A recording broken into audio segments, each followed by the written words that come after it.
C'est un procès qui suscite beaucoup d'attentes de la part des proches des victimes qui vient de s'ouvrir. Message à la une de l'Alsace aujourd'hui, plus de 2 ans après le périple meurtrier de celui qu'on a appelé le tueur de DRH. Gabriel Fortin est jugé à partir d'aujourd'hui à Valence, accusé d'avoir tué 3 femmes en 2021, 2 directrices des ressources humaines et une cadre de Pôle emploi.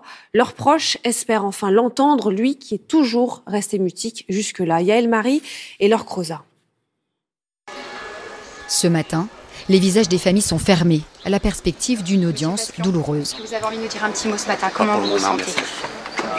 La famille de Patricia Pasquion, tuée au Pôle emploi de Valence il y a 2 ans, garde le silence. La tension est trop forte.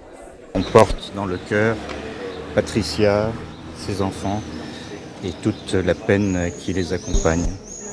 Monsieur Fortin, c'est très secondaire à l'instant présent. C'est très douloureux, c'est très difficile. La perspective de se remémorer cette journée du 28, la perspective de pouvoir peut-être voir Gabriel Fortin, de l'entendre.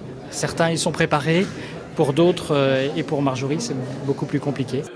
Accusé de 3 assassinats et une tentative d'assassinat, Gabriel Fortin a toujours refusé de s'expliquer.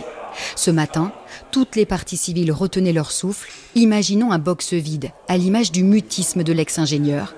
Finalement, Gabriel Fortin est bien là, mais donnera-t-il seulement des réponses? Dans l'attente de savoir si enfin Fortin va sortir de son mutisme, s'il va expliquer comment, 15 ans après les faits, eh bien, il a monté sa cabale et cette vengeance inadmissible. Elle n'était que stagiaire, elle n'est pas responsable de son licenciement, le seul responsable c'est lui. Pour son insubordination, pour son incapacité à travailler en groupe.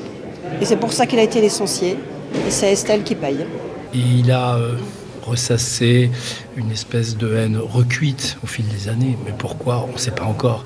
Et j'ai peur qu'on ait du mal à l'apprendre. Quelques minutes après l'arrivée de Gabriel Fortin dans le box, premier signe de colère. Jean-Luc Pasquion mime un tir de carabine en direction de l'accusé. Le mari de la conseillère de Pôle emploi ne parvient pas à contenir sa colère. Ce sont ses filles qui le rappellent à l'ordre.